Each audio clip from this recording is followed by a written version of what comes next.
Yeah, nigga, I'm still fucking with you. Still waters run deep. Still Snoop Dogg and D.R.E. Nah, nigga. Guess who's back? Still doing that shit, Andre? Oh, for sure. Yeah. Check me out. It's still Dre Day, nigga. AK, nigga. Though I've grown a lot, can't keep it home a lot. Cause when I frequent the spots that I'm known to rock, you hear the bass from the truck when I'm on the block. Ladies, they pay homage, but haters say Dre fell off. How, nigga, my last album was The Chronic. They wanna know if he still got it. They say raps change. They wanna know how I feel about If it. you ain't up on things, Dr. Dre is the name, I'm ahead of my game. Still puffin' my leaf, still fuck with the beats. Still not loving police. Still rock my khakis with a cuff and a crease. Still got love for the streets, reppin' 213. Still the beats bang, still doing my thing. Since I left, ain't too much change. Still, I'm representing for the gangsters all across the world. still, Hitting them corners and them lolos, girl. still taking my time to perfect the beat. And I still got love for the streets. It's the I'm D.R.E. representing for the gangsters all across the world. Still, Hitting them corners and them lolos. Yo. Happy Monday, everybody. time to perfect the beat. And I still got love for the streets. It's the D.R.E. Since the last time you heard from me, I lost some friends. Well, hell, me and Snoop, we dipping again. Kept my ear to the streets. Signed Eminem. He's triple platinum, doing 50 a week. Still, I stay close to the heat. And even when I was close to defeat, Hey, it's week 6. my life's like a soundtrack. How many wins does Florida State have? I smoke till I'm asleep. Wake up in the AM, compose a beat. I bring the fire till you're soaking in your seat. Dang. It's not a fluke, it's been tried, I'm the truth. Since turn out the lights from the world-class wrecking crew, I'm still at it after mathematics. In the home of drive-bys and acmatics, swap meets, sticky green and bad traffic. I dip through, then I give you the I'm D.R.E. representing for the gangsters all across the world. But don't worry, we're going to tell you how to lose some money today. Still taking my time to perfect the beat. And I still It's got very easy to lose money, too. Believe me, For the gangsters all across the world. Hitting them it couldn't be any easier. Still taking my time to perfect the beat. And I still got love for the streets. It's the D.R.E. It ain't nothing but mohawk shit. We'll find out about Louisville this weekend, won't we? Vibe with, whether you're cooling on the corner with your fly bitch. Yeah, Florida State down real bad. Play this track, I'm representing for the gangsters all across the world. Still, hitting them corners and them lolos, girl. I'll break your neck, damn near put your face in your lap. Niggas try to be the king, but the ace is back. So if you ain't up on things, Dr. Dre be the name, still running the game, still got it wrapped like a mummy. Still ain't tripping, love to see young blacks get money. Spend time out the hood, take their moms out the hood, hit my boys off with jobs. No more living hard, barbecues every day, driving fancy cars. Still gon' get mine I'm regardless. representing for the gangsters all across the world. Still, Hitting them corners and them lolos, girl. still taking my time. Yeah, welcome to the Full House Lunch Money Show. Still got love for the streets. It's the I'm D.R.E. representing for the gangsters. It's like Full House over here. Still Hitting them corners and them lolos, girl. taking my time. We got 4 adults, and I still got 4 children, a cat, and a dog. Representing for the gangsters all across the world. It's like I'm like Bob Saget, and Uncle Lou's like Dave Coulier. time to perfect the beat. And I still got love for the streets. It's the D.R.E. Right back up in your motherfucking ass. 9-5 plus 4 pennies. Add that shit up. D.R.E. Right back up on top of things. Smoke some with your dog. I appreciate that, Slim Pickens, except Dave Dorn doesn't own me. Some of that real sticky. I don't know where you come up with that. Hell, he doesn't even own his own team. Put it in the air. Boy, use a fool, dude. Terrible team.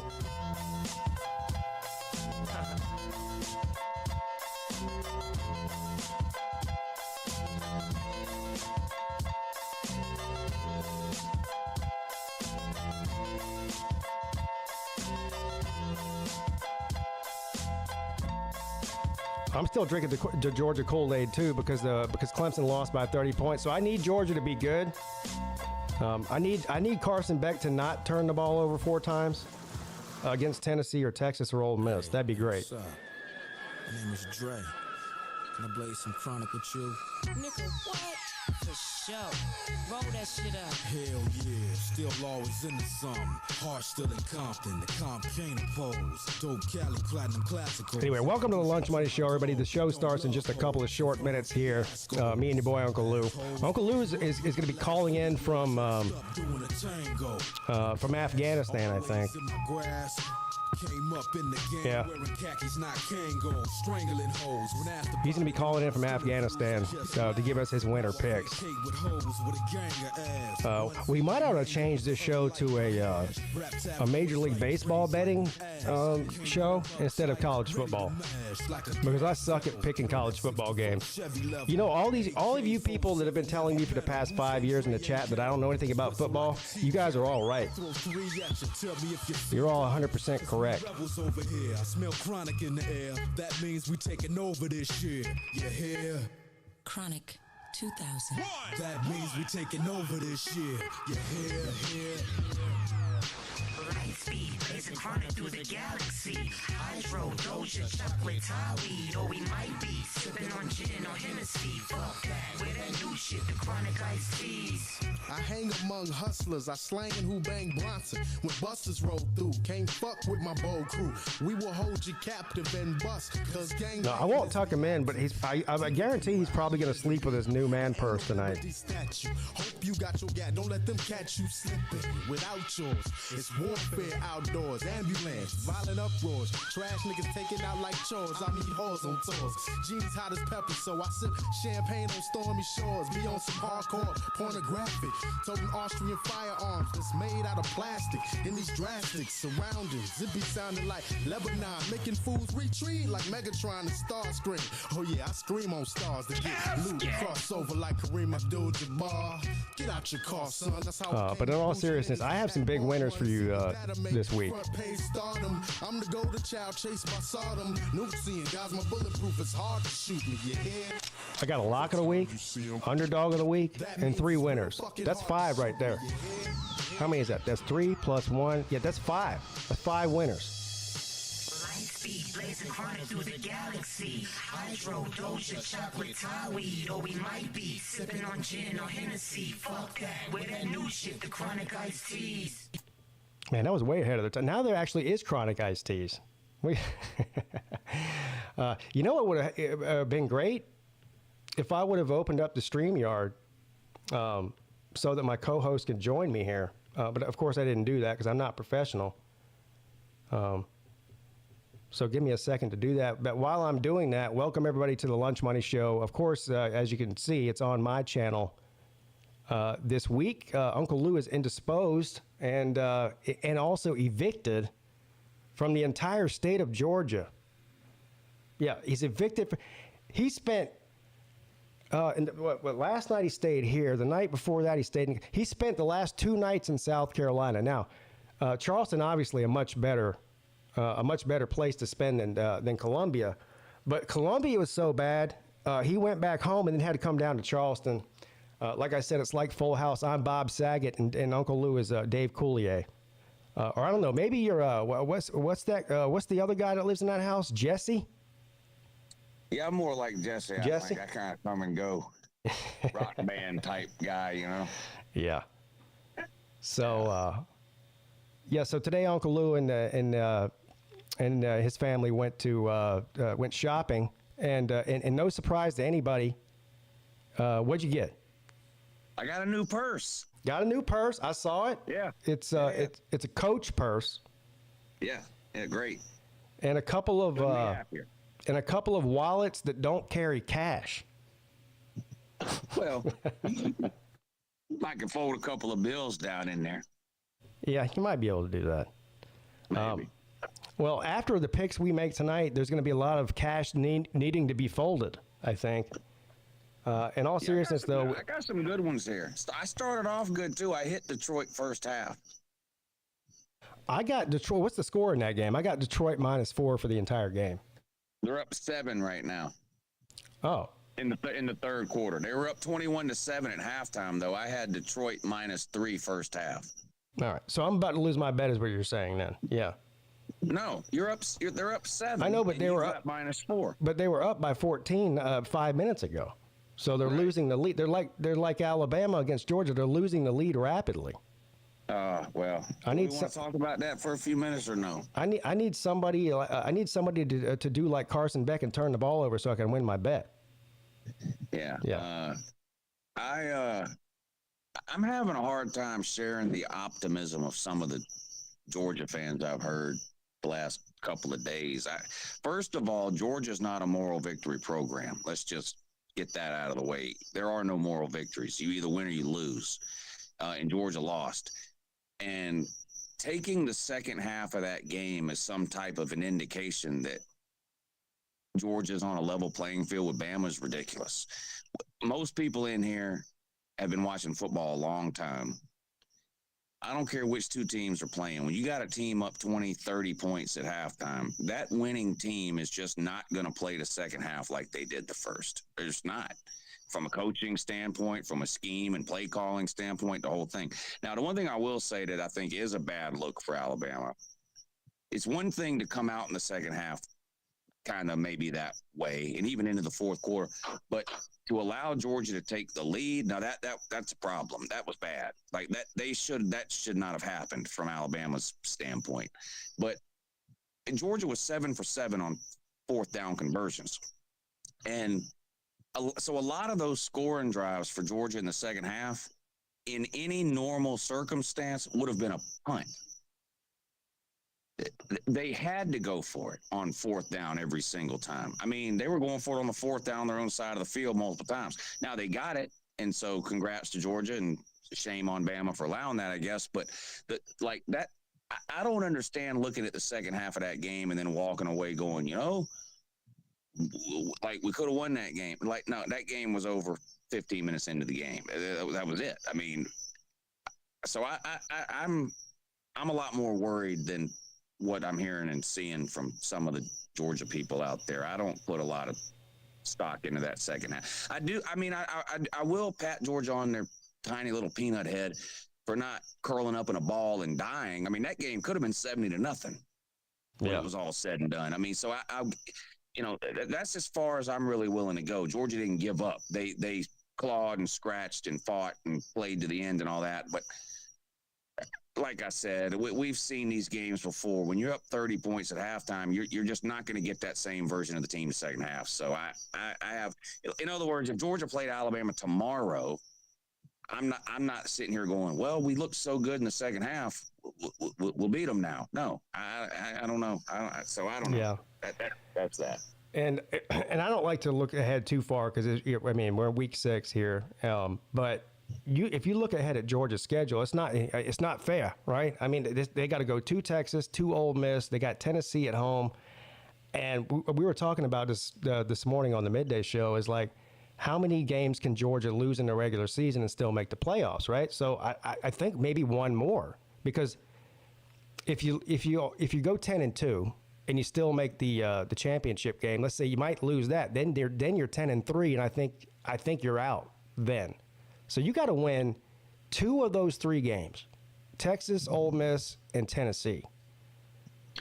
I mostly agree with you. I don't think they would make the SEC championship game at 10-2.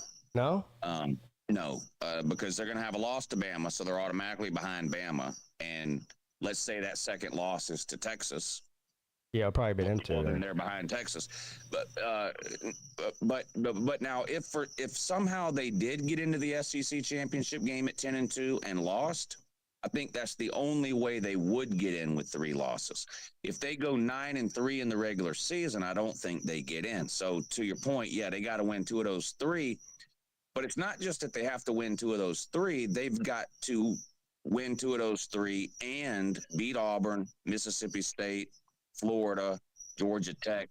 Now, they're better than those teams, but they don't appear to be so much better that they can just roll out of bed and beat them. I mean, so it's losing this game is bad because they've painted themselves into a corner now. They really don't have that much room for error. I think they can lose 1 more, but other than that, no. I think they got to go 10-2.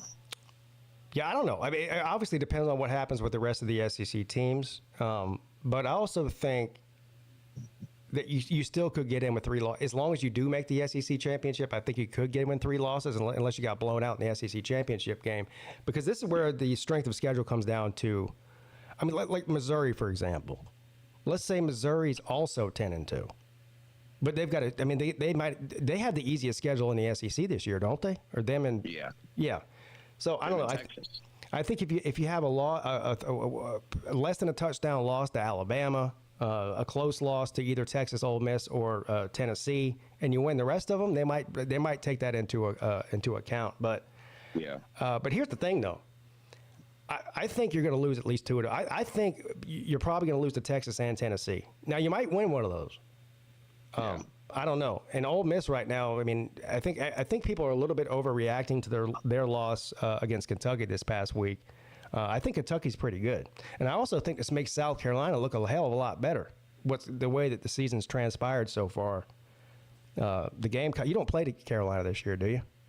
No, but to your point, they should be undefeated. They should be. Yeah. I mean, they beat LSU. I've never in the history of YouTube been one to come on here and blame the refs. Even in some Georgia games that involve some questionable calls, I never do that. And I'm not completely doing that now. But South Carolina beat LSU. Yeah, they did. They just didn't get credit for the win. Right. So, yeah. I don't agree with you. And if I look ahead at Clemson's schedule, I mean, they've already got a loss to Georgia. They got to play Louisville still. They got to go on the road to Pitt. Obviously, we play Florida State this week. That before the season, that looked like maybe a matchup that might decide who's going to the ACC title game. At this point, that's obviously out the window. Florida State doesn't have a chance to make a bowl game, let alone a fucking championship game. Well, they're down real bad. But then I look ahead at the South Carolina. I mean, the South Carolina team is way better than I thought it was going to be. Now, again, they got a bunch of tough games too. But I don't care. To me, South Carolina is still one of the toughest games on Clemson's schedule this year, if you look at it. Yeah. Well, and they got a tough one this week too, which I know we're going to talk about. But they host Ole Miss this week. South Carolina does. Yeah, that's a big one there. Thank you, Bama Mike, for the super chat. Legend is Kirby legally removed the A from his name and now spells his last name SMRT. Roll Tide. What? Yeah, did you know Alabama's coach has 0 natties? I can't relate. Oh, I see. He removed the A because it's the Alabama A. How many natties does Bama's coach have? He's taking the Ohio State route. You know how they won't put an M in anything if you're an Ohio State fan? They just put an X. Yeah. That's what he's doing there. Yeah. So, see, Bama plays to beat Georgia. Georgia plays to win natties. We're not the same. Oh, damn. What were some of the other big games from last week we can talk about before we move on to this week? So some big. Well, we just talked about a little bit. Ole Miss lost to Kentucky. I actually think that's the biggest story of the weekend. I know the Georgia-Bama game is the big game of the weekend, and the second half and particularly the fourth quarter was wild. But I don't know a single person on planet Earth that picked Ole Miss to lose that game. I know I didn't. I think I lost money on that, actually. Yeah. That was shocking. That was shocking. I mean, I picked Georgia to lose to Bama. So the fact that now the first half was shocking, that they got down 28-0 and Carson Beck turned the ball over 4 times, that's shocking. But the fact that Georgia lost to Bama is not shocking, I don't think, to anybody. Maybe the way the game played out was a little shocking, but Kentucky beating Ole Miss, that's wild. Well, I came on the show on the Lunch Money show last week, and Georgia was my lock of the week. You remember that? I think it was -2 at the time. Yeah. And ever since that show, I've had a dozen different Georgia fans tell me, Pete, don't bet Georgia in this game, and so I believed them. So I did not bet Georgia, thank God.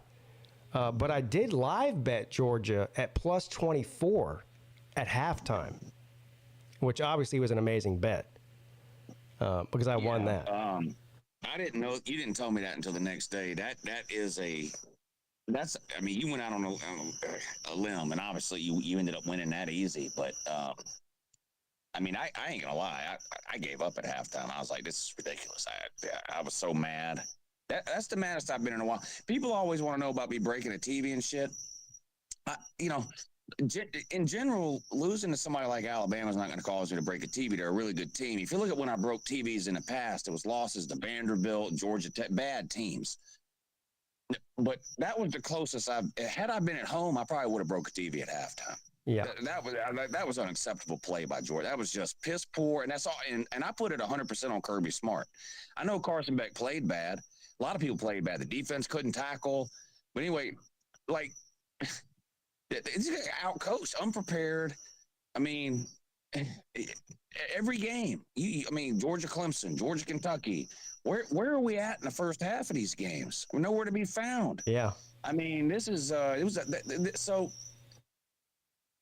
this is a bad look for Kirby. And I know he deserves. And I tell people all the time, Mac Brown's not immune from criticism just because he won a natty 17 years ago or whatever it was. Dabo's not immune from criticism just because he won a natty 6 years ago. Well, Kirby ain't immune from criticism either. And this is bad. The start to this game is unacceptable. The talent difference between Bama and Georgia is not that severe.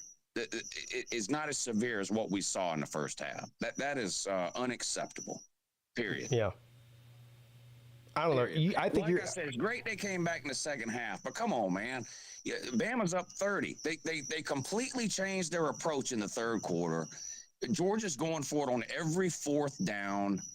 Like, you can't read too much into that second. The first half of that game is what matters when you're looking at these two teams going forward, I think.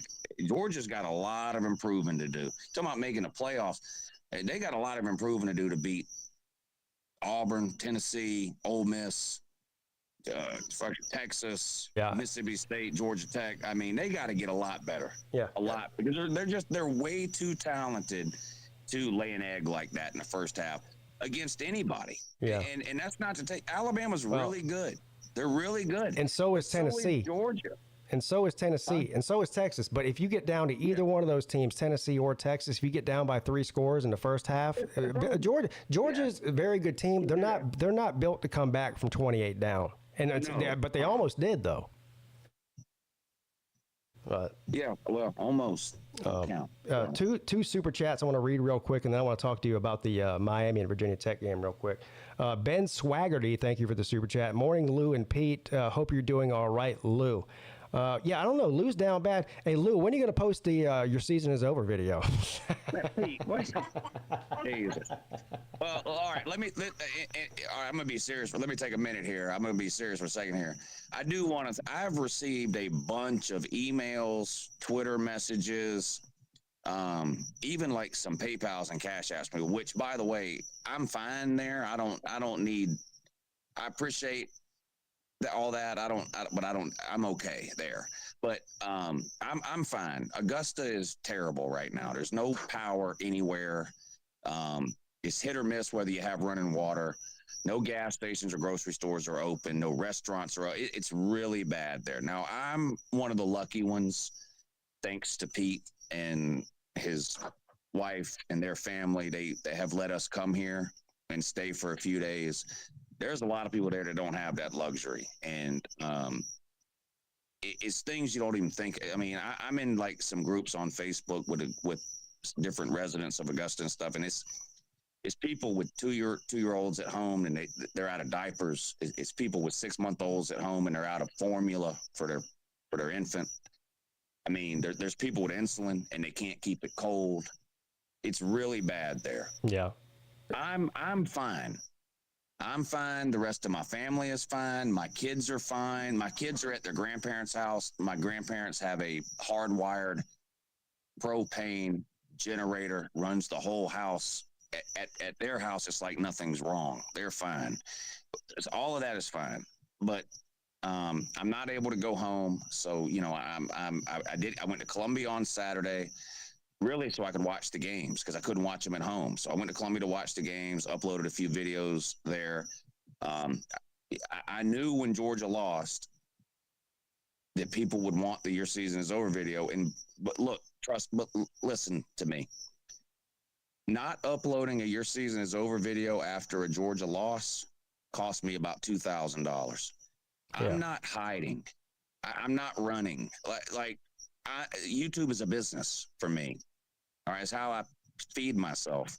Nothing would have made me happier than to make the "Your Season Is Over" video and yank that Georgia helmet off the wall and put it up under the "Your Season Is Over" sign. I can't. Yeah. I just can't. I know. I saw you posted. And that's all there. That's literally all there is to it. I mean, it cost me a lot of money not to make that Your Season Is Over video yesterday. Trust me. So I did go down into a hotel parking lot in Columbia, South Carolina at 7:30 in the morning and trounce around like an idiot with my wanted glasses on and yell about how shitty Georgia is for 20 minutes. And I uploaded that yesterday. And that's going to have to be enough for now. Believe me, I hope I get a message right 5 minutes from now that says my power is back on and I can go home in the morning. And if that happens, I'll have a Your Season Is Over video uploaded by 6 o'clock tomorrow night.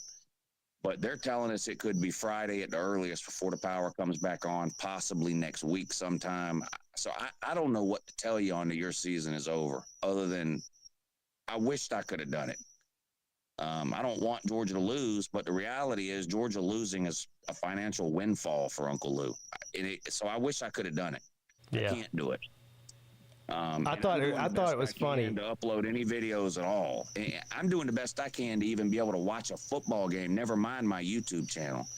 But there's a lot more important and bigger things going on in the city of Augusta than whether or not Uncle Lou can upload a Your Season Is Over video after yet another embarrassing loss to Alabama. Yeah, shout out to all the people in Augusta and really everywhere else. I mean, North Carolina's decimated. Asheville is a fucking complete disaster right now. So, yeah.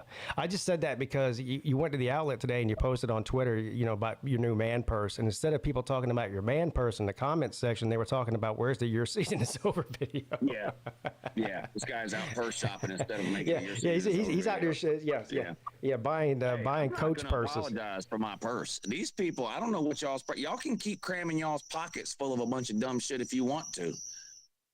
I told you. I got a man purse too. It's got a gun. My man purse. My man purse has a gun in it though.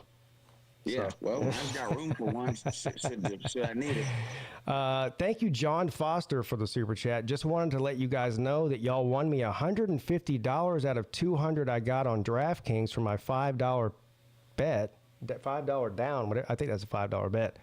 Solid picks last week, gentlemen. Well, let me ask you this question.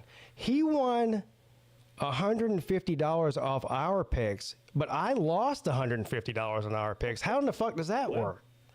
Well, I'll tell you what the problem is, Pete. Me and you picked these 3 games on Monday, right? But then we bet 40 games. Yeah. Well, yeah, that's right. That's the problem there. Yeah.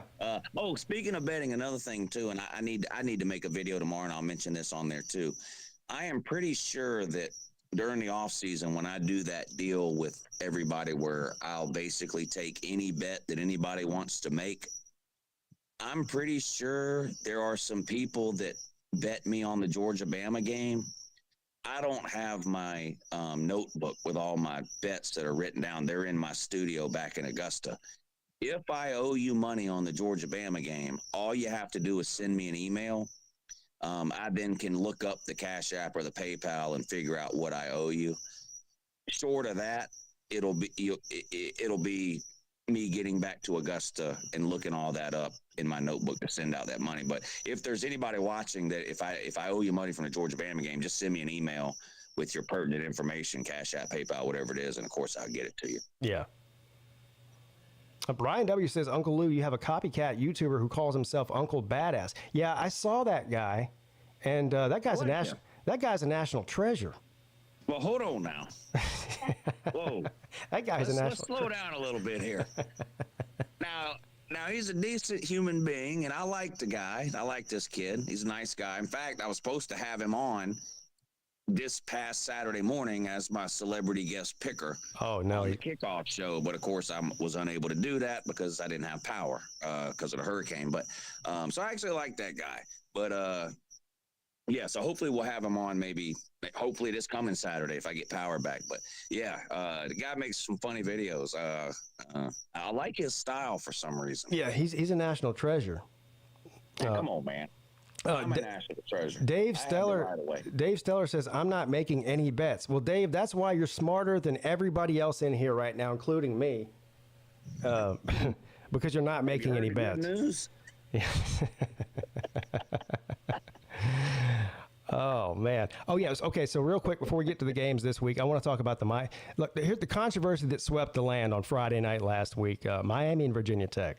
I'm sure everybody knows exactly what I'm about to talk about. The call or the non-call, therefore, at the end of the game, Virginia Tech throws up a Hail Mary. Player comes down with the ball. At least it appeared it did. They called it a touchdown on the field as time expires. They review it, and they overturn it. Miami wins. Now, look, I get both sides of this thing. The people saying that he didn't have control of it. Here's what I do know, though. They called it a touchdown on the field. And I saw that video 1,000 times from 1,000 different angles, and I don't see where they could overturn that. I mean, it's hard to tell who actually did have the ball, but since you don't know who had the ball, don't you have to stick with the original call on the field?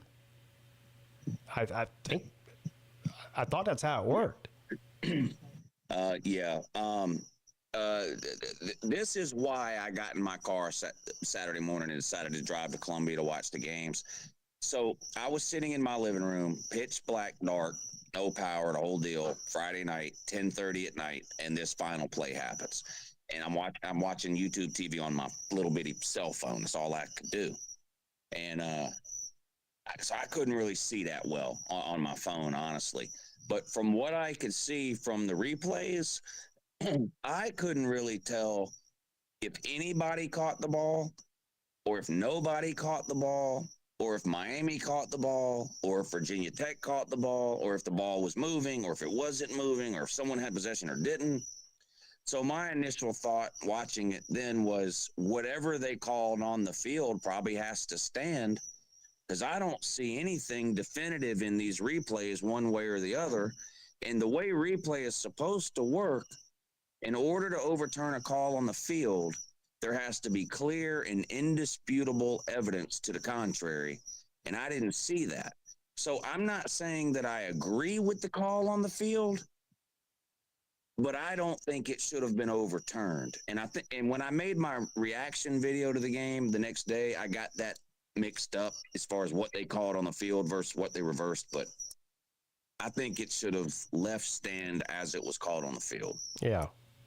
Not because I think it was or wasn't a catch by any one particular player, but because I don't think the replay showed clearly one way or the other what happened, and you're supposed to defer to the call on the field in that circumstance. Yeah. And Vandy Dandy's going right into what I was about to say, what people are saying. Of course, every time this happens, this is what people say. The ACC needed to protect Miami. Why does the ACC need to protect Miami? Well, I'll give the answer. They don't. I don't even. That has nothing to do with it. I mean, I don't know if it was a good call or a bad call, but I don't think the refs got together and go, you know what, we need to let Miami win this game because the ACC down bad or whatever. I don't buy into that either. No. So I don't buy into the SEC protects Bama argument either that's been going on for 10 years. I just think we talk about this all the time. I just think these referees are terrible. Yeah. And they get a lot of calls wrong because they're middle school PE teachers on Monday through Friday. And then they get flown out to referee the biggest games on the planet on Saturday. And then they're back to teaching physical science on Monday. It don't make no sense. Yeah. I just think they're not any good at their job. I think it's that simple. And the ACC refs in particular over the past 3 or 4 years have got the reputation as being the worst. As a matter of fact, whenever Clemson was playing Georgia, of course, it has to be either an SEC ref or an ACC ref, right? Neutral field game. They said, hey, Pete, good news, ACC refs. I go, that's not good news. I want the SEC refs in there. ACC refs are like Florida State, down real bad. Yeah. So, all right. So we'll get into the games this week. Of course, if you guys have been paying attention to the Lunch Money Show for the past 3 or 4 weeks, we've taken a new format here, and we're basically, instead of going through 40 games every week, we're picking 3 games apiece that we really like the spread on, whether it's the spread or the over/under or whatever. 3 different bets. Then we'll pick an underdog of the week, and then we will pick a lock of the week. The lock of the week might be the same as one of the regular picks we make, but I know what Uncle Lou's got, and I think he knows what I have too. But I'm going to go ahead and start out here. Pittsburgh at North Carolina. Pittsburgh favored by -3. Now North Carolina down real bad. Did you see that game last week? Now, first of all, they lost to who'd they lose to? Old Dominion, was it? No, James Madison. The dead president. Yeah, James. President. They lost to James Madison in week 4. Then in week 5, they got to play Duke. I think it was at Duke. Not that that matters. They were up 20-0 at halftime. No, North Carolina was, and Duke came back and won 21-20. Damn. So listen, Pittsburgh is undefeated 4-0 right now. Now the whole who have they played thing, I understand, but they do have. Yeah, who have they played? They got a win against West Virginia early in the year. That's a big rivalry game for them. That was a comeback win for them. They got a win on the road at Cincinnati. Also, Cincinnati not great. I get that, but they are 4-0, and North Carolina down bad. I don't know. 3 points to me. Give me Pittsburgh in this. Put your mortgage on it, or whatever your savings account. Maybe your kid's college fund. I don't know what you get. Whatever you got laying around. Maybe it's just the quarters and dimes and nickels and your couch cushion. Scrounge them all up and put them on Pittsburgh at -3. I don't know if North Carolina's going to make a bowl game. Yeah, we it might have been last week when we talked about this. Sometimes when you bet on things, a sport that you're a really big fan of, in our case, we're obviously huge college football fans. We watch a ton of college football. We read articles all day long. We're like totally involved in the world of college football. And I think sometimes because of that, you can overthink things. And so like we do pretty well betting on baseball, even though we haven't seen a game in 15 years. But with college football, it's not the same. I just think sometimes it's just, you got to just believe what you've been seeing and don't overthink it. North Carolina is terrible and Pitt's undefeated. And I can get Pitt at only -3. Yeah. Okay. I mean, I agree. Like, don't overthink it. Oh, it's on the road at North Carolina. Oh, well, they played good in the first half and they let it get away in the second half. Oh, Pitt only did this or that against some other team. North Carolina's terrible, and Pitt's undefeated. I'll take an undefeated team halfway through the season. And let's not against one of the worst Power 5 teams on the planet at -3. So I'll take Pitt -3. And let's not forget, aside of the, just the on the field football, play that we've seen from both these teams, North Carolina is reeling right now. I mean, their coach basically told the team at halftime against James Madison that he's not going to be back next year. He's a lame duck coach. If your coach gives up in week 4, do you think the team's not going to give up and the other coaches around him aren't going to give up? And we saw him give up against Duke. Really? Yeah, gives up at halftime. Yeah, a great point. Yeah, I couldn't agree more. I don't understand -3. I mean, if I'm going to be wrong on this game, I'm going to be wrong because I picked against North Carolina. I'll take Pitt -3. Yeah, Pittsburgh -3. All right, what's your first pick? All right, this is another one where I'm just going to go with, this is just what I've seen all year. Don't overthink it. And this is a team that's made me money almost every single week this year. I like Indiana -13.5 against Northwestern. Northwestern's not any good. I'm not here to tell you Indiana's a playoff team, but they've covered almost every single week this year. Made me a lot of money against UCLA a couple of weeks ago. And if you like Indiana in this spot, 13.5 is a good gambling number to lay because it's just under the magic number of 14. I can't tell you who the star players are for either one of these teams, but that's kind of the point I'm getting back to with the baseball thing. I'm not going to overthink this thing. Yeah, I don't care where it's played. I don't care, whatever. Northwestern's not very good. Indiana's made me a lot of money this year. They're undervalued, I think. I'm going to take Indiana -13.5. I'm going to defer to you on that. I'm probably not going to bet that game. Only because I don't know enough about either one of these teams. But it does seem to me, I mean, Northwestern is, are they the worst team in the Big Ten? Maybe. Either them or, I was about to say Michigan, but I don't want to troll. Well, they're one of them. I mean, for real. This game's in Northwestern. They're bad. Indiana's got a decent squad this year. Purdue pretty bad, too. Yeah, Purdue's pretty bad. So I'm going to defer to you on this. I'm not going to bet it though, but yeah, less than 2 touchdowns. That does look enticing to take the Hoosiers on that. Now, what's their record? What are they, 4-0 or 4-1? Yeah, something like that. Yeah. So yeah, take the Hoosiers on that. No real home field advantage for Northwestern. I'm sorry. There's just no, they don't even have a stadium, dude. This year, they don't even have a stadium this year. Yeah, where are they playing in the local Little League ballpark or something? They're literally playing at like 9 different stadiums this year. They're playing at the YMCA, I think. Yeah, I believe they are. Yeah. All right. So yeah, Indiana on that one. All right. So my second pick here is going to be. It pains me to say this, but this is a betting show, so. I got to go with money and not my heart. South Carolina plus 9.5 against Ole Miss. Now, look, I think this might be an overreaction based on Peete, man. I'm telling you now, she just hit you with the "Don't you dare." Yeah, well, I dared, didn't I? What's she gonna do about it? Nothing. South Carolina at home now, 9.5 points against Ole Miss. I don't think this is an overreaction about Ole Miss losing to Kentucky. This is actually more about I think that South Carolina is pretty good, and I haven't said that in a long time. Now, do I think South Carolina is a playoff team in that? Where's my playoff team in that? Yeah, do I think they're a playoff team in that? Probably not. No, but and they might not even win this game.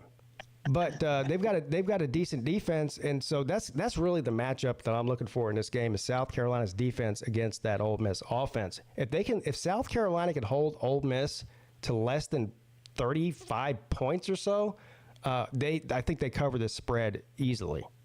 So I'm looking at something like 32-27, a close game here. But yeah, I like South Carolina at plus 9.5. I'm going to go ahead and disagree. I'm still a buyer on Ole Miss. I don't know what happened last week. I'm going to give them the benefit of the doubt there. Plus, I'm pretty. Are the South Carolina versus LSU referees going to be at this game? I think they are. So South Carolina got no chance. I still think Ole Miss is one of the most explosive teams in the country.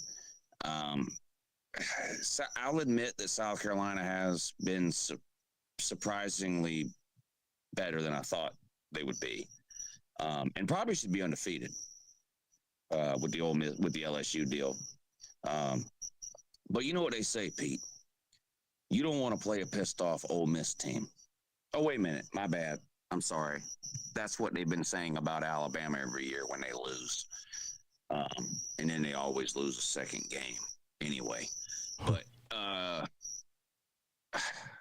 I don't know if I'll bet this game, but I don't like South Carolina plus 9.5. I think Ole Miss.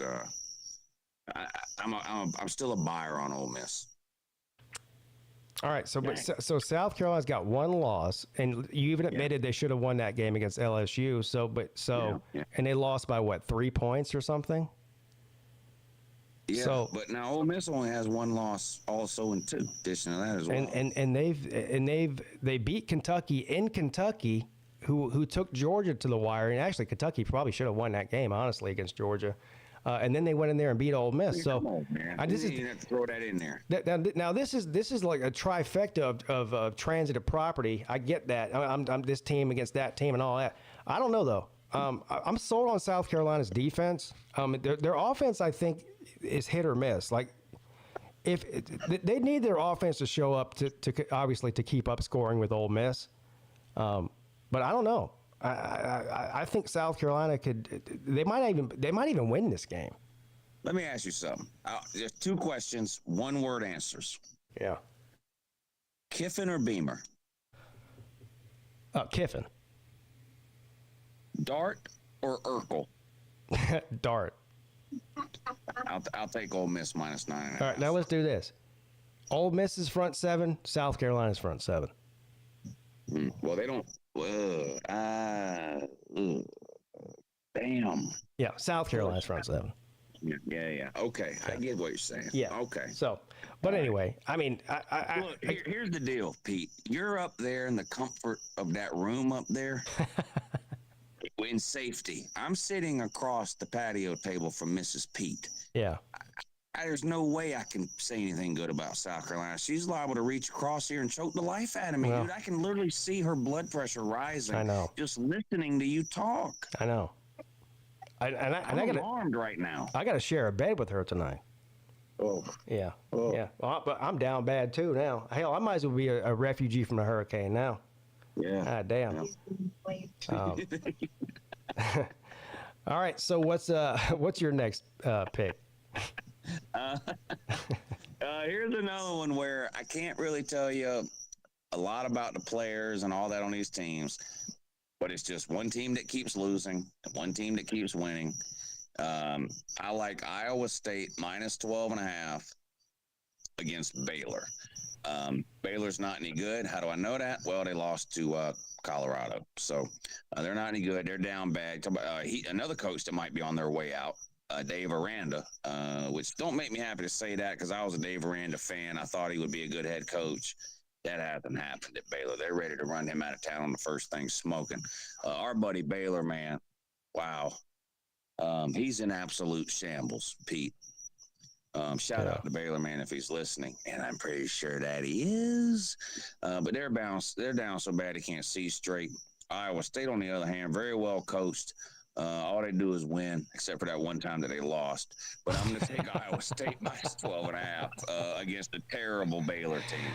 Yeah, I like that pick too. Baylor is bad. Who's the worst team in the Big 12? Is it Baylor? What?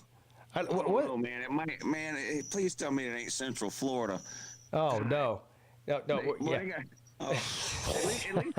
least Baylor barely lost to Colorado. Central Florida got blown out. Boy. Dang. Two smiles in. What are you doing? Yeah, we'll talk about that game in a minute. But yeah, I think I agree with you. I don't know that I'll bet that game, but I do like the Iowa State pick there. Let me see where the next. Now you're my best friend, but my not really other best friend, but like friend that's in second place. Is Josh Peete? If you know who that is? Yeah. Yeah. Well, on the internet and on YouTube, he pretends to be an Iowa State fan. So, which he's really an Auburn fan. But so, in honor of my friend Josh Peete, I'm going to take Iowa State minus 12.5 against Baylor. Yeah. I was watching Josh Peete the other day. You know what he said? He said Florida State's going to figure it out. The season's not over. I said, what? Oh, yeah. They got all the right pieces in place. They're headed in the right direction. Yeah, they're heading in the right direction. They got a new quarterback now, Brock Glenn, and we'll jump right into that. I'll just go ahead and tell you right now. My next pick right now is Clemson. Now, hold on now. It was 15. Now it's 14.5. That means money is going on Florida State to cover. The hell? Well, that's because they announced that DJ's not playing. So yeah, that's actually working to Florida State's benefit. Yeah. You know what? That's actually probably true. Did y'all? So for those who haven't heard, just a couple hours ago they released that Brock Glenn is going to be the starter. DJ, I guess, hurt his finger or something. I guess that was when he was flicking off the coaching staff. I don't know. He hurt his finger somehow in the last game, so Brock Glenn's going to start. But this game's in Tallahassee. Clemson obviously coming off 3 blowout wins after their depressing and embarrassing loss to Georgia in week 1. 14.5. Now, I was trying to wrap my head around this. They were favored against NC State by 17.5. They were favored against Stanford by 24. Now, they covered both those spreads. Florida State might be the worst team in the Power 4, and they're only favored by 14.5. Yeah, well, this is Clemson's first road game, and the only other game they've played outside of Clemson, South Carolina, I can't remember who it was, but they got destroyed. Yeah. But that was against Georgia. Yeah, that was against Georgia. But all that said, and trolling aside, I couldn't agree more. I thought this line would be just under 3 touchdowns. I think you asked me earlier to guess what this line is, and I said 20. I thought it was going to be 30. Maybe just under 3 touchdowns. I love Clemson minus 15 here. Florida State's given up. Nobody on that team cares about Florida State. They're all fucking transfers, mercenary type, whatever.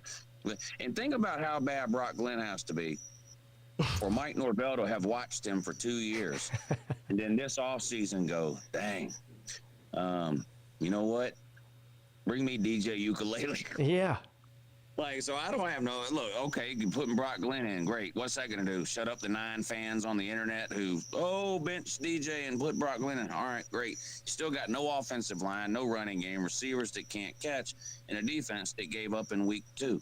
So yeah. This line is baffling. One of the hottest teams in the country right now. Yeah. Georgia's not 30 points better than Clemson. Something happened. I don't know. I mean, you would be more of an expert on this than me, but well, here's what I'll tell you. If Clemson and Georgia played tomorrow, Georgia would be a 6-point favorite. Maybe. Yeah, something like that probably. Yeah, a touchdown. I mean, it wouldn't be 30, which is what we beat you by, and it wouldn't be 13, which is the line when the game was played. Like, Clemson is better today than when Georgia and Clemson played, and Georgia appears worse. So right.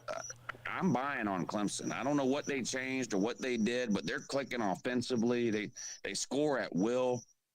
I heard you, I don't know if complaining is the right word, but talking about their defense and how it needs to play better. And I still think they have a really good defense. Maybe it's not like top 5 or up to like the standards that you're used to seeing the Clemson defense play at, but like they're not a terrible defense. Like, they're still really good. No. But based on the talent level they have, they're definitely underperforming. I mean, Stanford actually, I think, outgained Clemson offensively in the last game. They just turned the ball over a bunch of times. Now, I guess you can credit Clemson for that, but I mean, they moved the ball down the field and just turned the ball over in the red zone a couple of times, and that was the difference in the game. But I mean, I don't even think Clemson's in the top 50 right now in total defense, which is just insane. I mean, Clemson, even last year and the year before that, when they were losing 3 and 4 games a year, still had top 10 defenses.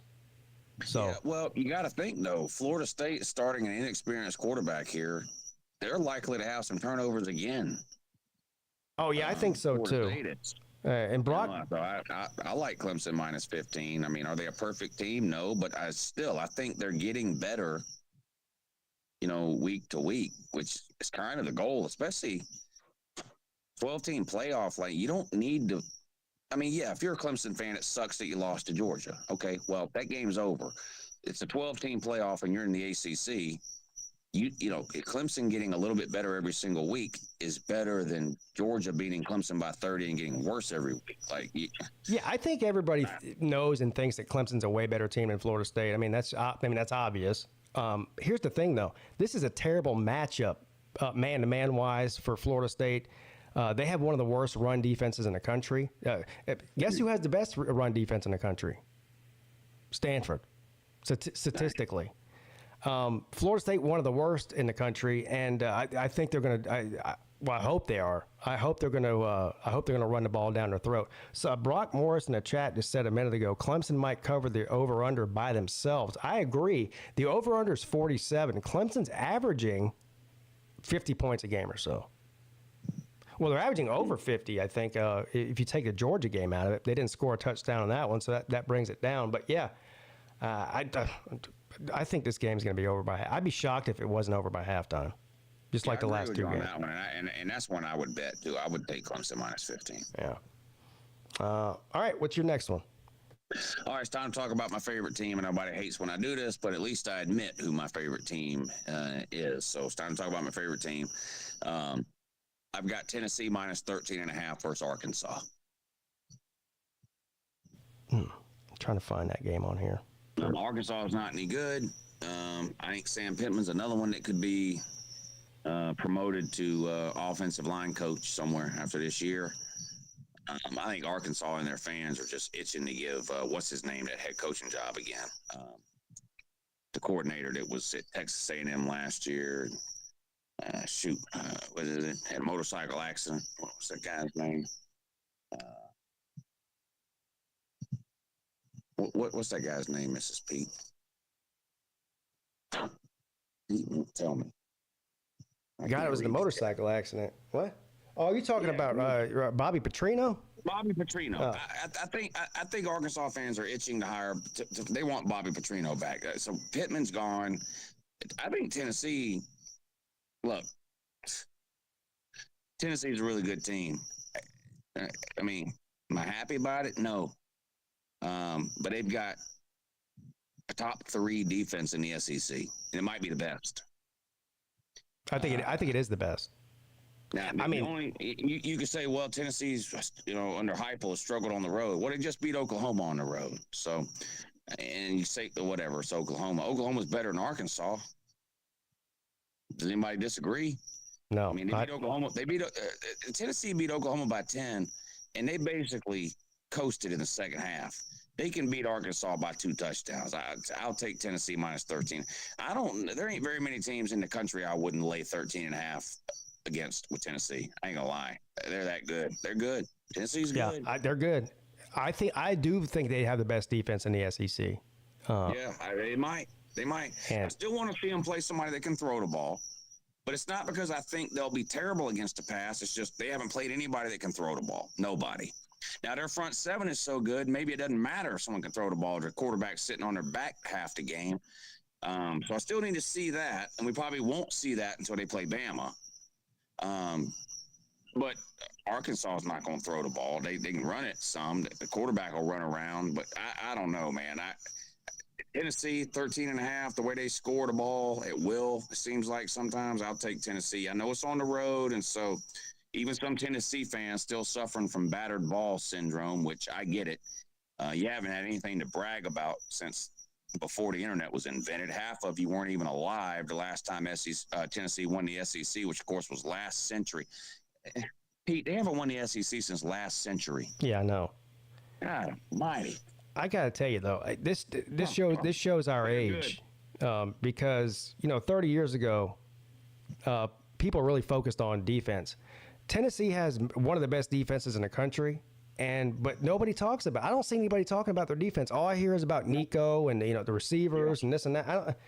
The running back. About all the wrong things, because Tennessee is a running team that plays good defense. That's what they are. Yeah, because they've got the best running back in the SEC too, and Dylan Sampson. Listen to me, Cade Klubnik has better numbers than Nico. That's what I'm saying.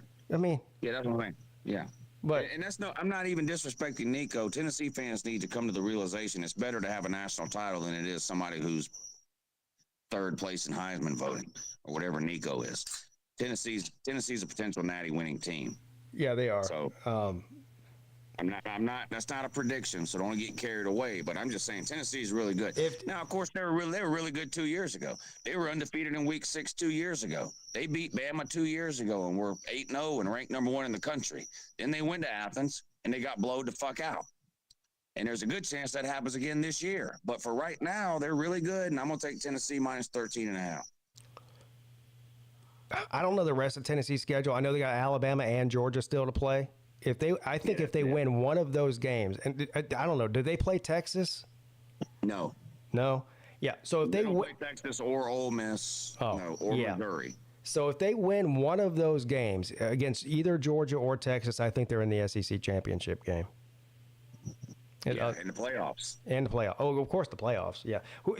Whenever 2 teams go to the SEC championship, doesn't matter who wins or loses, they're going to get in the playoffs, I think. Right. Unless they do what they did 2 years ago, which was start 8-0, be ranked number 1, and then come to Athens, get blowed out, and then lose a game they're not supposed to lose a week later. Yeah. Like, remember they gave up 63 points to Spencer Rattler?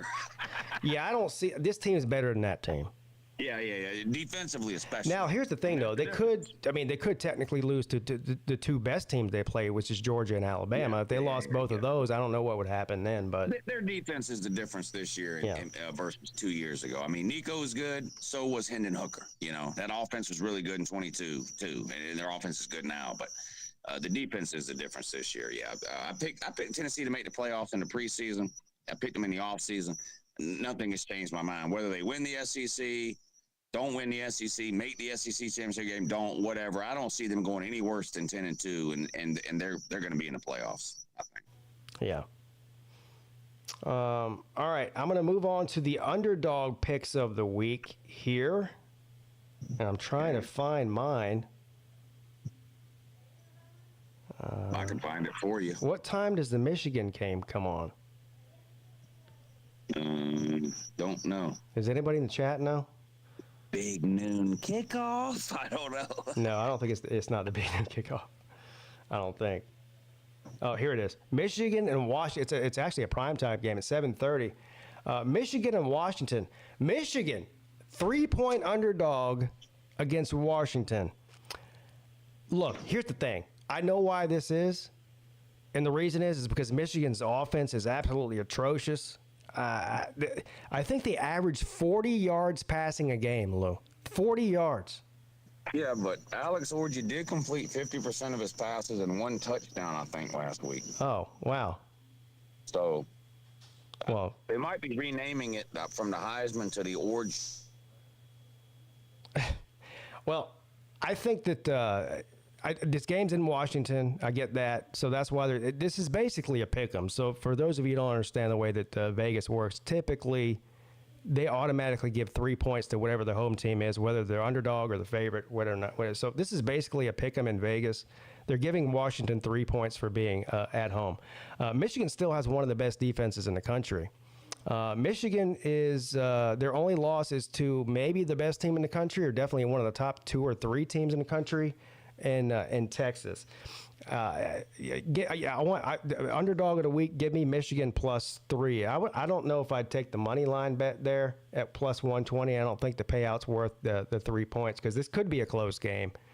And if it is close, then I want the 3 points. So give me Michigan at +3 as my underdog of the week. Yeah, Michigan is suffering reputationally from that beat down to Texas, and I get it. It was a bad loss at home. They got blown out. But Michigan's a better team now than they were then. That they have basically given up on even trying to throw the ball. They just gone with Orji. They throw the ball 10 times a game, if that. They just, let's just line up and run it and blah, blah, blah. Now, I don't think that means they'd beat Texas all of a sudden now. But they were trying to be something they're not when they played that Texas game with Warren at quarterback. It just didn't work. And Washington's just look, nobody hates Washington. Maybe Oregon fans, but outside of that, nobody hates Washington. But the reality is they lost 21 of their 22 starters from last year's team, the entire coaching staff.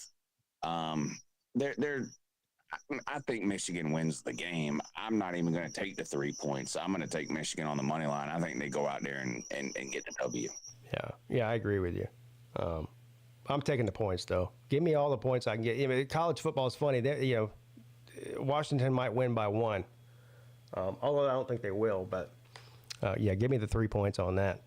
What's your underdog of the week? All right. Well, we already talked about my favorite team, Tennessee. So now we're going to talk about my second favorite team, Florida. I am taking Florida to beat UCF. I am extremely disappointed in UCF and Goose Malzahn. They got blown out at home against Colorado. Now, it is possible that they got caught looking ahead to the Florida game. And I know you're going to say, why would you look ahead to Florida? They're terrible.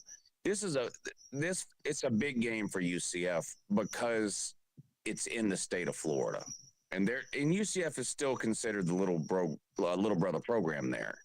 I know they're Power 4 now, but they're new to the Power 4 and that whole deal. They're still, people look at them kind of less, not as a team necessarily, but as a program overall, less than Florida, Florida State, and Miami.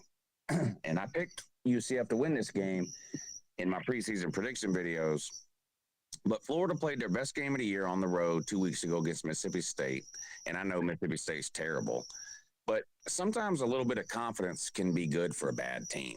I don't think Florida's great. They're not going to win very many games, but I do think this is one, now that I see how the season has gone, that I might have been wrong on in the off season. I'm actually going to take Florida to beat Central Florida. They're a 2.5 point underdog. Florida is. I'm going to take them to win outright. Yeah, I'm going to go. This is great. I'm going to disagree with you here. Give me UCF as less than a field goal favorite on the road at Florida. It's not far for them to travel. UCF still the number one rushing team in the country. Florida can't stop the run.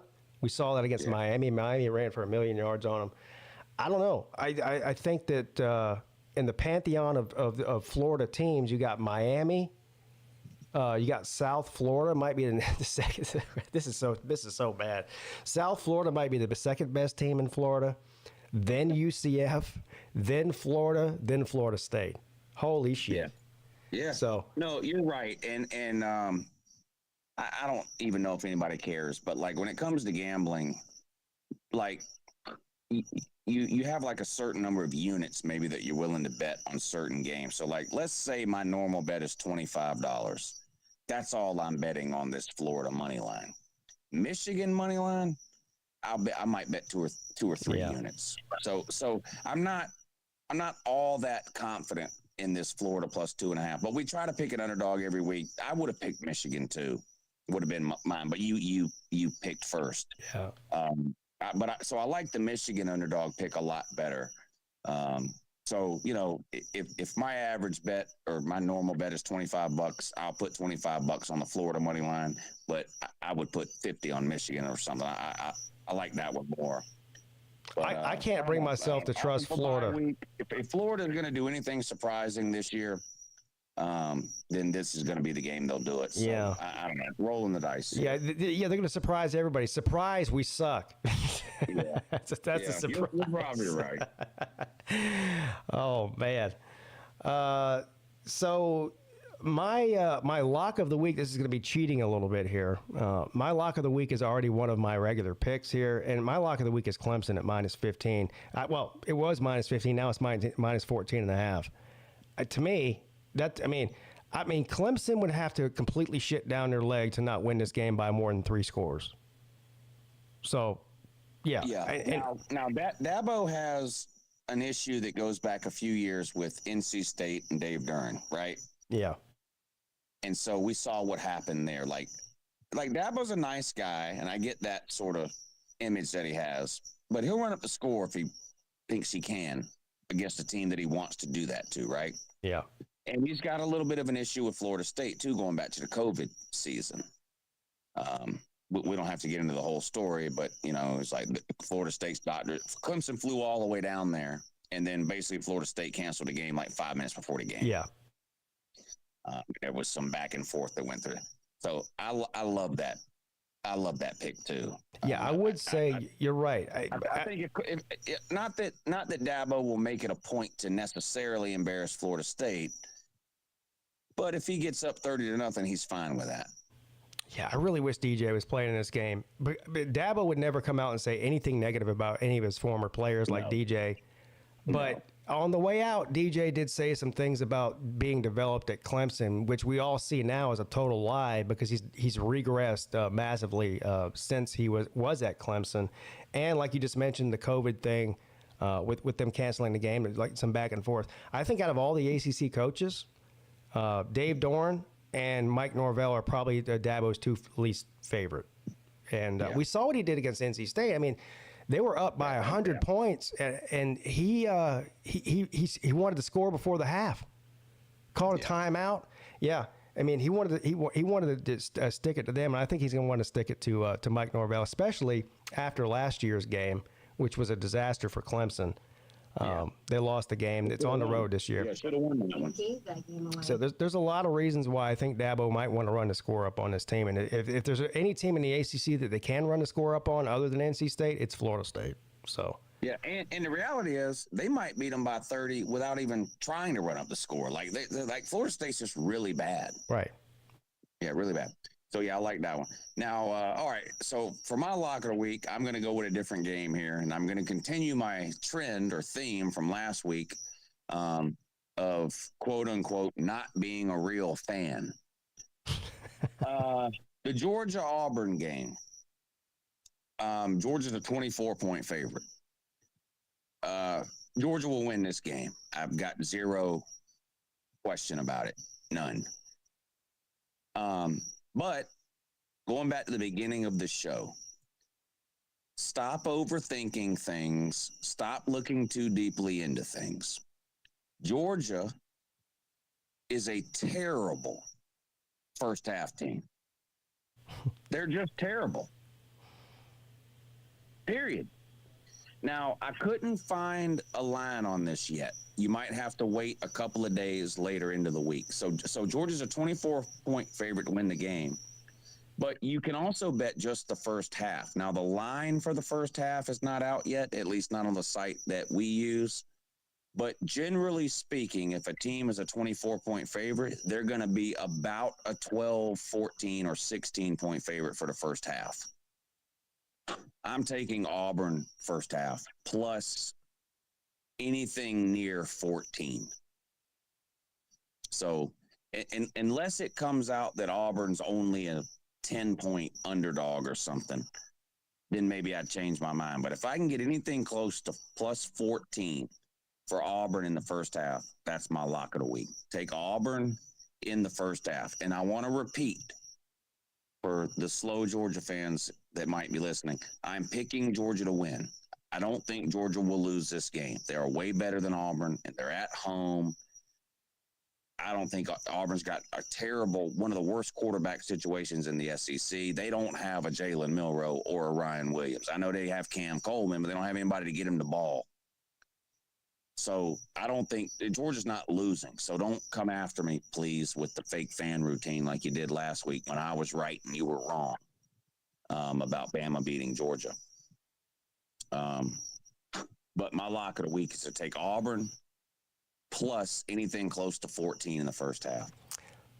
So this is why I shouldn't bet on college football, because what you're doing is being completely reasonable, looking at the trends, which is what you're supposed to do when you bet, by the way. Looking at the trends, yeah, Georgia's a terrible first half team.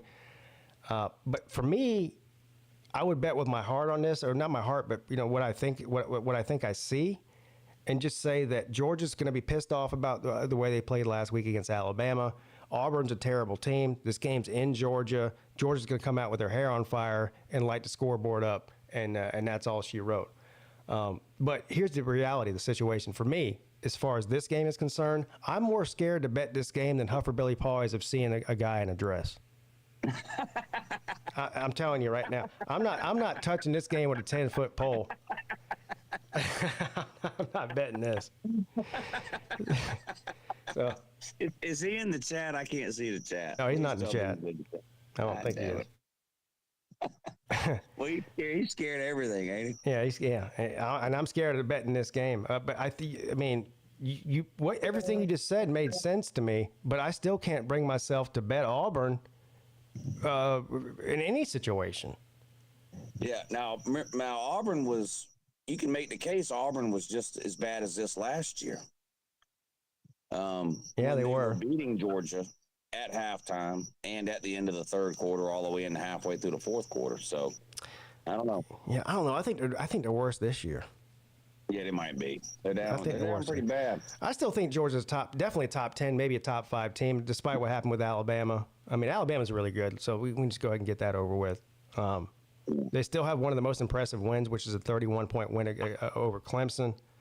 Auburn's just a total dumpster fire. So I don't know. I believe you, but I'm not going to bet that game. So my lock is for the first half. So what do you think about Georgia minus 24 for the whole game? Oh yeah, I like that. You do? Okay. Yeah, I like that. I don't think Auburn can score. It's not the fact that I think Georgia's going to go out there and score 70 points on Auburn's defense. I don't know how Auburn's going to muster 21 points. So yeah, I don't either. But this is why I bet the first half. So they scored 6 against Clemson in the first half.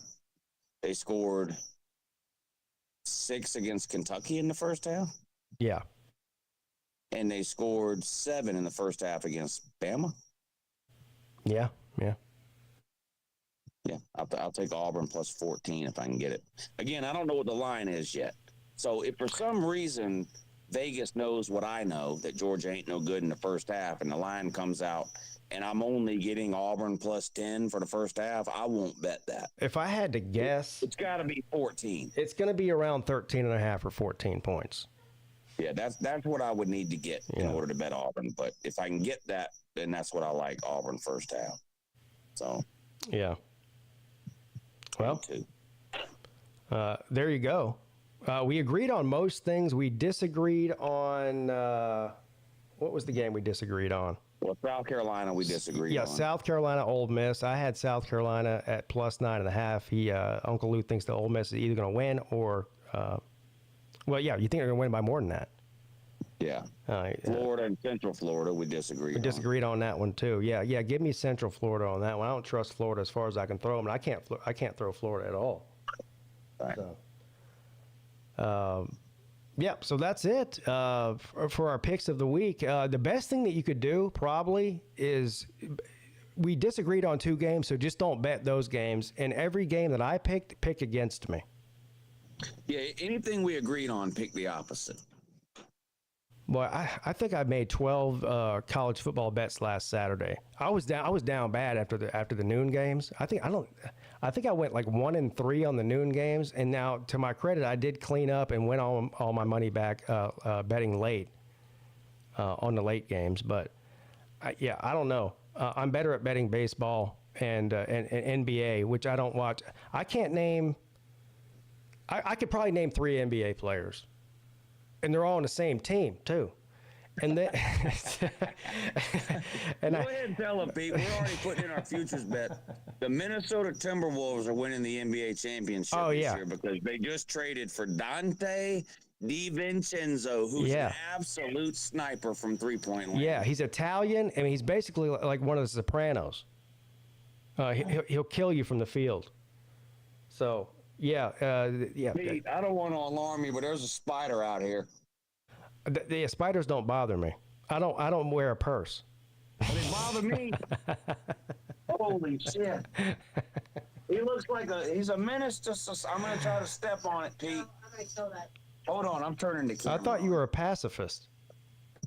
Well, I'm not a pacifist when it comes to. Let me see. Uncle Lou had some worms that were eating his grass a couple of months ago. You would have thought that he got infected by the plague or something. This guy was ready to drop napalm on his yard. South Carolina. But Pete, do you see that? How would I see it? Oh, on the StreamYard? Yeah. Y'all see that? What am I supposed to do with that? Oh, damn, that is a big spider. I tried to tell you, man. You don't listen to reason. Go get Repeat to kill it. We're gonna attempt to. I hope I don't ruin my fresh pair of J's. Oh, he ran away. You missed him. Man, you can't even kill a spider. Look, he's over there by the... Yeah, he's over there. Yeah, get him. Come here, dummy. Come here, five-star dummy. It's a flamethrower. Where's he going? Look at him. Burgle. There he is. Burgle. Score. I got him. There he is. Damn.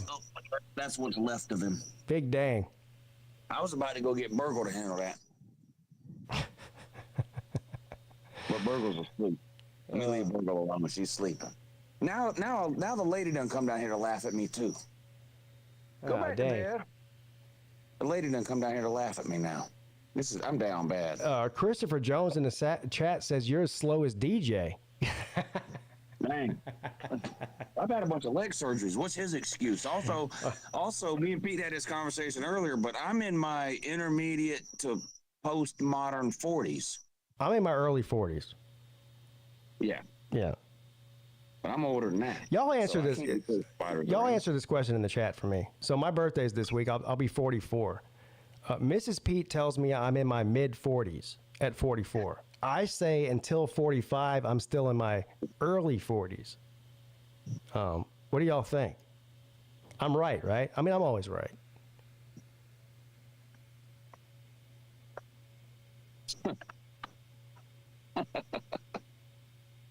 Yeah, they don't. I think they're going to agree with. Yeah, they agree with her. Of course they do. First of all, only because they're simps. Everybody says 44 is mid. I mean, who wrote the rules on this? Mid means halfway. That's 45. Right. Y'all are bad at math. Yeah. Yeah, I'm 40. I'm 46, and it feels like just yesterday I was in my mid 40s. Yeah, you're in your late 40s. Dang. Yeah, you only get 1 year of mid 40s. That's 45. Yeah, that's what I'm saying. Yeah. Goes by quick though. 44 is most of the way. What does that mean? Well, yeah, I'm more than halfway done with this life, I think. Yeah, I think I'm more than halfway done. I hope I'm not. Oh. Anyway. All right. Yeah, I guess we'll go ahead and shut it down. 11:20. I mean, we gave these guys plenty of picks to win money on. Yeah. And you guys know the deal. If you win a bunch of money, it's only right that you break us off like a 10% surcharge for taking our picks. If you lose all your money, just forget you ever even knew us, and you just go ahead and unsubscribe from me. Not Lou, from me though. Yeah, don't unsubscribe. But the thing is, if you lose, that was your own decision to bet the money. But like Pete said, if you win, Or you could do like Lou does on baseball and basketball. He just asked the Uber lady, who do you like better, this team or that team? And she has no idea. She just tells him, and he bets that. Yeah. And he probably wins more than thinking about it. Yeah, I'll literally be sitting in the recliner, and I'll look over her at the couch, and I'll go, hey. And she goes, what? And I'll go, Bulls or Knicks? And she's like, huh? Bulls or Knicks? She'll go, I don't know. Bulls. All right, $50 on the Bulls. Yeah.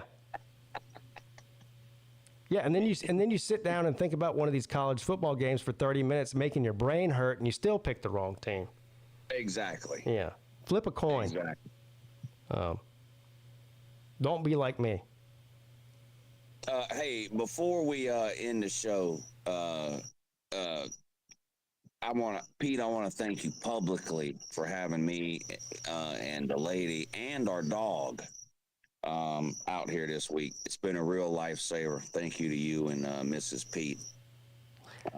Yeah. It's been great. And, well, of we course. really appreciate it. Of course, I would do that for any of my friends, and I know you do the same if we had the same problem. But you can thank Mrs. Peete because she's the one that invited you, not me. Yeah, I know. I wasn't going to bring that up, but since you did, yeah, you're right.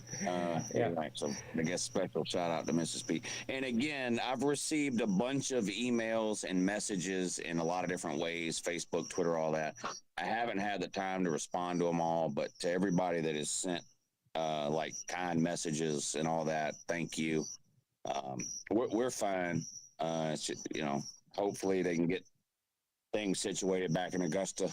We can get back home soon, but we'll be fine. But thank everybody for all the kind messages. It really does mean a lot. Yeah, I really didn't until you got here. I knew it was bad where you were and that you were without power and all that, but I didn't really know how bad it really was until I saw some of the video that you showed me. It reminds me of Hurricane Hugo back in 1989 here in Charleston. It was absolutely devastating, and it looks similar to what you guys are going through in Augusta. And like I said, for all of you watching it, whether you're in Tennessee, Georgia, South Carolina, and the upstate, North Carolina area. They all got hit the worst. I even heard Ohio got some parts of Ohio had flooding and downed trees and all that. So it's just an absolutely devastating storm. It puts things in perspective as far as, we all take everything we have for granted until you don't have it anymore, Yeah. So Roger Dodger wants to know, is the dog peeing on the carpet? No, the dog's great. Dog's actually, the only thing about the dog is the cat doesn't like it. Everyone here loves the dog except for the cat. Cat don't like the dog. Yeah. I'm actually even surprised, to be honest, how well behaved the dog has been here. I was expecting it to be a problem. And Burgle's done. I'm proud of Burgle. She's done okay. Yeah, I was up here doing the midday show today, and Burgle came and curled up with me. Yeah. That's your new buddy. Yeah, trying to get me to get another dog now. I don't need those problems. But anyway, all right, everybody, that's going to do it for tonight. Thank you for tuning into the Lunch and Money Show. Any last words, Uncle Lou, before we get off of here? No, I don't know. I'm not even going to try to do anything live until I get back home and situated. And right now, I just don't know when that'll be. I will be uploading some videos here and there just from my cell phone. Just kind of doing the best I can with what I have to work with. And the sooner I can get back to normal, the better. But yeah, I'll talk to you guys soon. Yeah. So y'all, of course, everyone pay attention to Uncle Lou. Like he said, if they get power back tomorrow or Wednesday or whenever, he'll be on the first thing smoking out of here to get back to make your season is over videos that everyone's so concerned about. Yeah. But anyway, my word. All right. Thanks, Lou. All right, buddy. Thanks. All right. Now, thank all of you too. Thank all the people that sent in super chats. Great show tonight here from the Pigskin Pete YouTube studios. Hopefully, if everything goes well, next Monday. Hold on now. I forgot to even mention that to Lou. Next Monday, I won't be here. I'm going to Nashville Sunday through Wednesday next week.